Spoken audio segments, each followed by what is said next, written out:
Hello friends, आप सभी का स्वागत है हमारे इस नए लेक्चर नंबर 33 में। मैं उत्कर्ष अग्रवाल आपका स्वागत करता हूं हमारे इस चैनल उत्कर्ष इंडिया कोडिंग में।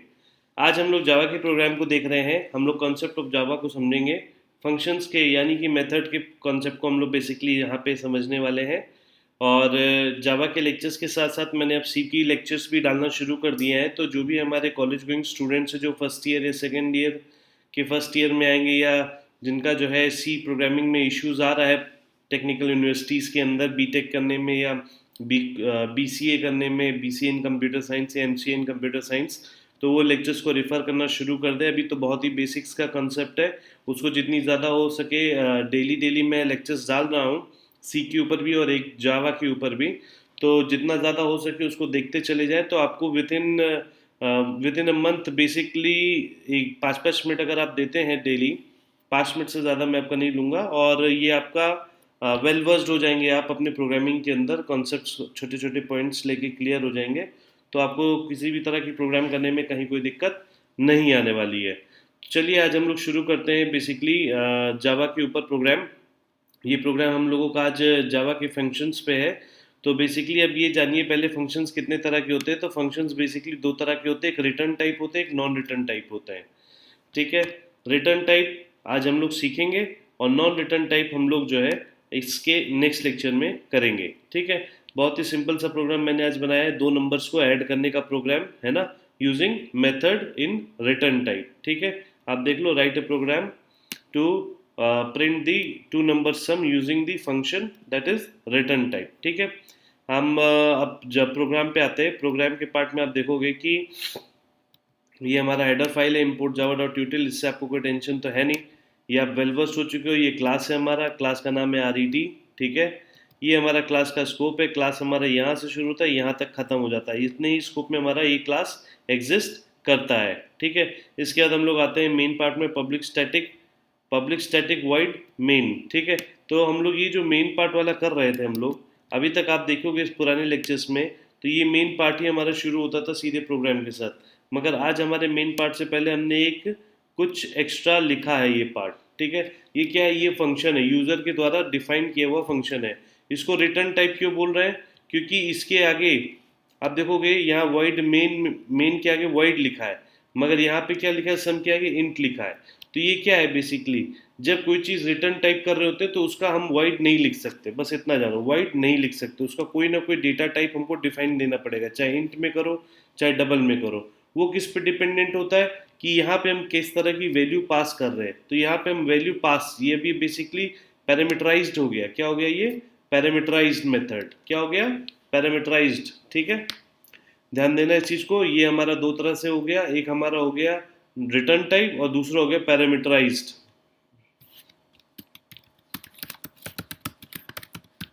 रिटर्न टाइप इंट के कारण हो गया, और जो ब्रैकेट में हमने लिखा है int M num1 and num2, तो ये ब्रैकेट में पास करने के कारण क्या हो गया, पैरामीटराइज्ड फंक्शन। ठीक है, तो पैरामीटराइज का मतलब ये होता है कि जब यहाँ पे हम कोई भी वैल्यू को पास करते हैं तो ये क्या हो जाते हैं, पैरामीटराइज हो जाते हैं। ठीक है ना, और जब हम किसी भी फंक्शन को यहाँ पे वाइड की जगह इंट लिख देते हैं तो क्या हो जाता है, वो रिटर्न टाइप हो जाता है। ठीक है, इतना कंसेप्ट क्लियर हो गया। ठीक, अब हम पहले आते हैं कि प्रोग्राम हमारा रन करेगा तो जाएगा, सबसे पहले आएगा हमारा program public static void main के अंदर आएगा। ठीक है, पब्लिक स्टैटिक वॉइड मेन के अंदर आएगा तो क्या करेगा, ये पहले तो ये देखेगा स्कैनर, देखो भैया क्या है, स्कैनर देखेगा तो स्कैनर का मतलब हमारा जो है ये इनपुट लेने की बात हो रही है यूज़र से। ठीक है, तो एक वैल्यू हमने लिया, इंट n1 ले लिया, इंट n2 ले लिया। ठीक है, इंट n1 एंड n2, इसमें हमने क्या करा, इसके अंदर हमने यूज़र से इनपुट लिया भाई, एंटर दी, एक मैसेज प्रिंट किया, enter the first number n1 में ले लिया, enter the second number n2 में ले लिया। क्लियर है, कहीं कोई इसमें डाउट तो बताओ। ठीक है, इसके बाद हमने क्या किया, सम करना था हमें, तो हमने क्या किया, int sum is equal to sum bracket में n1 n2। अब ये सम क्या चीज़ है, मतलब यहाँ प्लस का साइन तो लग नहीं रहा है कहीं से भी, बट फिर भी ये सम उठा रहा है। कैसे उठा रहा है, अब देखो, ये जो सम है ये किससे मेल खाता है, इस सम से मेल खाता है, ऊपर जो हमने फंक्शन बनाए थे यूज़र के द्वारा, ये N1 किस में चला जाएगा, num1 में चला जाएगा, ये N2 किस में चला जाएगा, ये num2 में चला जाएगा। और इन दोनों को जब वैल्यू यहाँ पे जो यूज़र दे रहा है N1 N2 किस में चली जाएगी, N1 num1 एंड num2 में पास हो जाएगी। जैसे ही वैल्यू इसके अंदर चली जाएगी तो इसका यूज़ इस ब्रैकेट में यहाँ पे क्या हो रहा है, int answer is equal to num1 plus num2। अब आपको मैंने बोला था कि रिटर्न टाइप है, तो आंसर में हमारा क्या हो गया, एएनएस में हमारा क्या हो गया, आंसर स्टोर हो गया, दोनों का सम स्टोर हो गया। क्या, कहाँ से, जो वैल्यू n1 और n2 में आई थी वो ट्रांसफर हो गई num1 एंड num2 में, और उन दोनों का सम यहाँ पे करके रिजल्ट स्टोर हो गया एएनएस में। क्लियर है? अब ये रिटर्न टाइप है, रिटर्न टाइप मतलब ये इंटीजर लिखा हुआ है यहाँ पे। तो अब हमको क्या करना है, इस एएनएस को रिटर्न कर देना है। ठीक है, इंटीजर नहीं लिखा होता तो यहाँ पे हम प्रिंट करते प्रोग्राम को, मगर अभी हमारा रिटर्न टाइप हम लोग पढ़ रहे तो हम लोग क्या करेंगे, इसको रिटर्न करेंगे। तो रिटर्न होगी वैल्यू कहाँ चली आएगी, ये वैल्यू वापस इन सम में चली आएगी। क्यों चली आएगी, अब आप ये समझो। इसलिए इसमें आएगी वैल्यू क्योंकि ये जो पूरा मेथड है, ये पूरा मेथड हो गया एज इट इज, वैल्यू छोड़ दो, क्या लिखने का फॉर्मेट ये हो गया। ये कोई वैल्यू रिटर्न करे तो इस मेथड के नाम से अगर कोई भी वेरिएबल यहाँ पे हम असाइन कर देते हैं, ठीक, सपोज सम से कंफ्यूजन हो तो एस कर दो, चलेगा? ठीक है, तो कोई वैल्यू वेरिएबल हम यहाँ असाइन कर देते हैं, इसका रिटर्न टाइप क्या था, रिटर्न टाइप इंट था। इसलिए इसको कैच करने के लिए भी हम इंट लिखे, एक वेरिएबल लिए एस, और एस के अंदर हमने स्टोर करा दिया किसको, ए एन एस को। रिटर्न ये एन एस तो कर रहा है मगर स्टोर कहाँ हो रहा है, ये एस में जाके स्टोर हो रहा है। आप समझो इस छोटे से कॉन्सेप्ट को।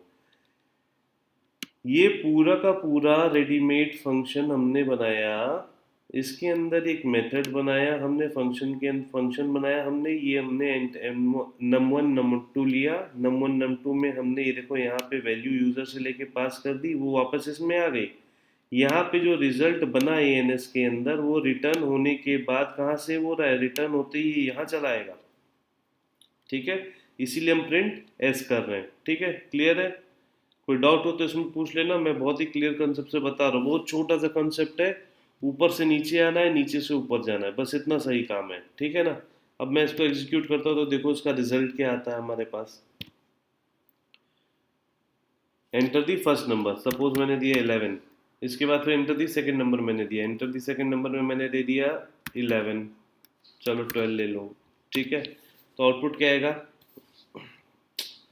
क्यों हुआ ये, क्योंकि हमने डिलीट कर दिया था 11, 112 हो गया था, 11 प्लस 12, अब देखो क्या आएगा, इन 23 आएगा। क्लियर है? कहीं इसमें कोई डाउट हो तो आप मेरे से पूछ लेना, क्योंकि बहुत ही बेसिक सा कॉन्सेप्ट है। और return type non return type पे हम लोग आ गए हैं। सिंपल सा प्रोग्राम अभी रन करने का मैं दे रहा हूँ आपको, दो नंबर्स को ऐड करने का दे रहा हूँ। इसी पे आप सब्ट्रैक्शन भी बनाओ, इसी पे एडिशन भी बनाओ, इसी पे मल्टीप्लिकेशन भी बनाओ, इसी इसी इसी कॉन्सेप्ट पे आप डबल के भी प्रोग्राम करके चेक करो। और प्रोग्राम मैं आपको रेडीमेड बना बना के इसलिए नहीं दे रहा हूँ कि आप लोग कॉपी पेस्ट कर लोगे। आप इस प्रोग्राम को देखो, समझो और लिखो एक बार। लिखने से क्या होगा, कॉन्सेप्ट क्लियर होगा। ठीक है, और भी कहीं कोई डाउट हो तो आप मेरे से पूछ सकते हो। और अपने फ्रेंड्स में रेफ़र करिए, लाइक करिए, शेयर करिए, क्योंकि बहुत मेहनत करता हूँ मैं आप लोगों के लिए अच्छे से अच्छे कंटेंट लाने के लिए। और आज सी के ऊपर भी हम लोग एक लेक्चर पे बात करेंगे। और जैसा भी हो, कोई भी प्रॉब्लम आती है तो I am here to help you. आप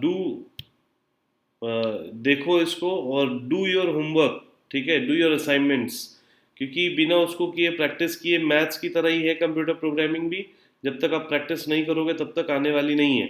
ठीक है, तो कोशिश करो इसको एज इट इज़ जितना जल्दी हो सके इसको लर्न करने के कंसेप्ट्स पे आओ। और सीखो प्रोग्रामिंग को भी आप प्रेफर कर सकते हो अपने फ्रेंड्स में, कहीं भी ज़रूरत हो। यूट्यूब चैनल हमारा है उत्कर्ष इंडिया कोडिंग, और मैं उत्कर्ष अग्रवाल आपसे अब इजाज़त चाहूँगा। Thank you.